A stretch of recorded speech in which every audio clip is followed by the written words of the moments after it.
Hey friends, welcome to Exam Partner channel. मैं हूं आपका एग्जाम पार्टनर प्रवीण सिंह राजपुरोहित। आज अपन पढ़ने वाले क्या concepts of min term and max term, यानी मीन टर्म का बेसिक कॉन्सेप्ट क्या है, उसको कैसे रिप्रेजेंट किया जाता है, मैक्स टर्म का बेसिक कॉन्सेप्ट क्या है, उसको किस तरीके से रिप्रेजेंट किया जाता है, वो अपन आज की वीडियो में देखने वाले। ठीक है, तो ये वीडियो शुरू करने से पहले मैं आपको बता दूं कि अगर आपने basic concept of Boolean algebra और उसके बेसिक पोस्टुलेट्स क्या है, उसके लॉज क्या है, उसके थ्योरम्स क्या है, और आपने अगर एसओपी का वीडियो नहीं देखा है और पीओएस का वीडियो नहीं देखा है तो आप चैनल पे जाके चेकआउट कर सकते हो। इन सबके वीडियोस मैंने चैनल पे ऑलरेडी अपलोड कर दिए हैं। और आपको कन्वर्जन देखना है non standard to standard SOP और non standard POS to standard POS, उसका भी मैंने वीडियो बना के चैनल पे ऑलरेडी अपलोड कर दिया है। वहां पे एक प्लेलिस्ट है चैनल पे जिसका नाम है डीएनडी, वहां पे मैंने सारी वीडियोस को ऐड किया हुआ है। तो अगर आपको किसी भी टॉपिक का अगर आपको कॉन्सेप्ट क्लियर करना है तो आप जाके वहां पे वीडियो को चेकआउट कर सकते हो। ठीक है, अब आते चलो आज के टॉपिक के ऊपर जो रहेगा आपका concepts of min term and max term. तो सबसे पहले क्या पढ़ेंगे मीन टर्म की। मीन टर्म क्या होता है, तो आपके सामने लिखा हुआ क्या,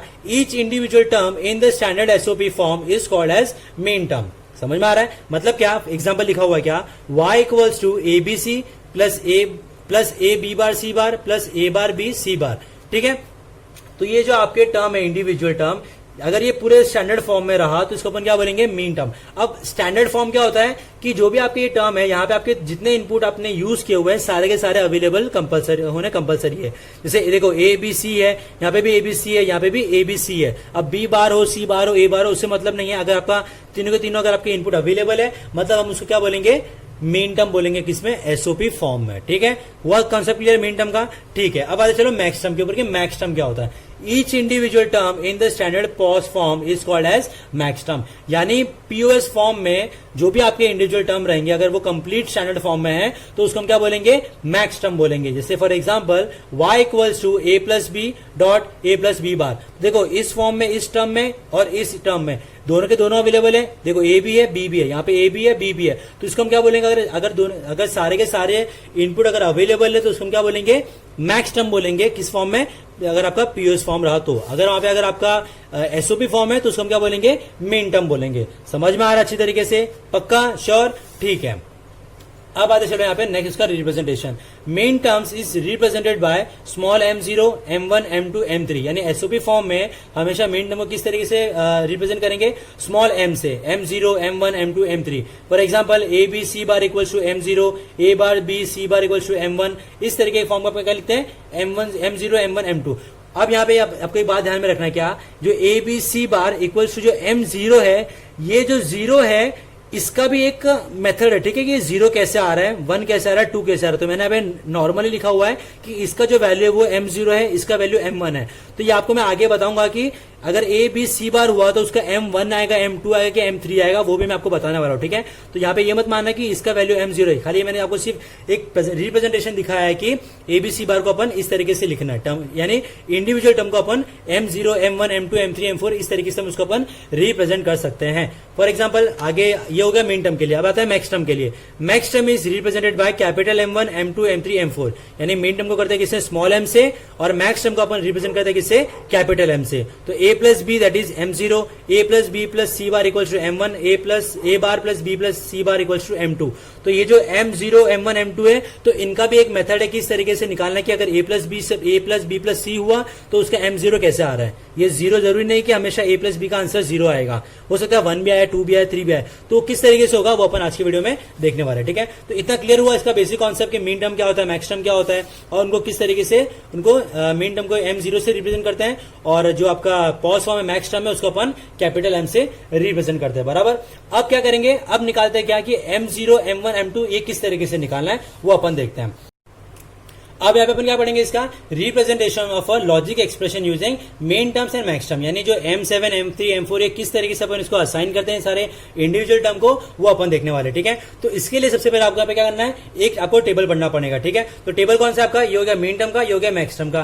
मैंने यहाँ पे 3 वेरिएबल लिए ए बी सी, इनके आगे इनपुट 4 टाइम्स 0, 4 टाइम्स 1, 0 0 1 1 0 0 1 1 0 1 0 1 0 1 0 1। ठीक, अब यहाँ पे क्या करेंगे, देखो मेन टर्म में आपका जो 0 रहेगा वो होगा लो, और जो 1 रहेगा वो होगा हाई।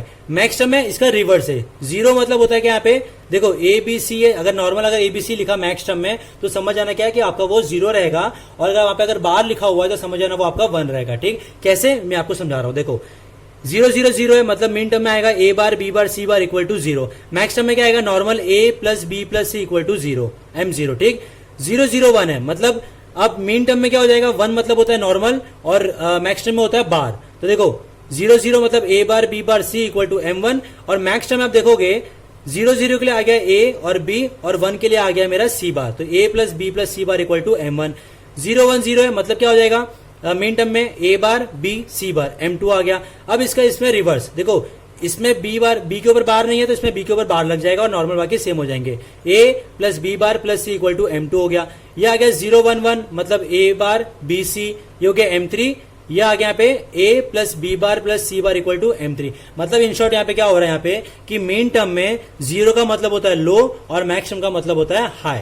यानी 0 हुआ तो मेन टर्म में लिखेंगे बार के फॉर्म में और मैक्स टर्म में जब 1 होगा तब अपन क्या लिखेंगे वहां पे बार के फॉर्म में। समझ में आया? ठीक, अब इसको मैं क्लियर करता हूं आपको यहाँ पे एग्जांपल की हेल्प से। ये हो गया मेरा एसओपी फॉर्म है y equals to ABC plus A bar B C plus ABC bar logic expression. ठीक, अब इसको मैंने वैल्यू क्या असाइन की m7। तो m7 मतलब क्या हुआ एसओपी फॉर्म है मतलब मेरा मेन टर्म वाला है। तो देखो ए बी सी यानी तीनों का तीनों जो इनपुट है मेरा हाई यहाँ पे, तो ये आ गया m7। तो ये आ गया मेरे यहाँ पे m7। अब ए बार बी सी, तो ए बार बी सी मतलब कितना हुआ 0 1 1, ये आ गया देखो 0 1 1 यानी ए बार बी सी यानी हो गया m3। ये आ गया m3। अब यहाँ पे क्या आएगा 1 0 0, तो 1 0 0 ये हो गया m4। ये आ गया मेरा m4। अब इसको मैं और किस तरीके से लिख सकता हूं y equals to m7 plus m3 plus m4।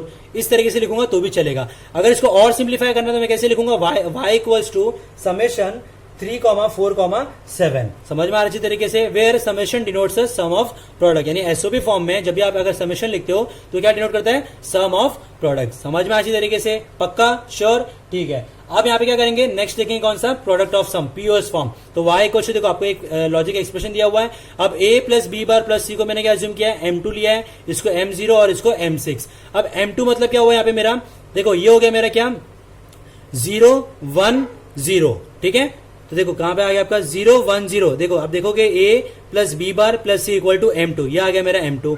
अब ये क्या आएगा यहाँ पे मेरा 0 0 0, ये हो गया 0 a plus B plus C equal to m0। तो ये आ गया m0।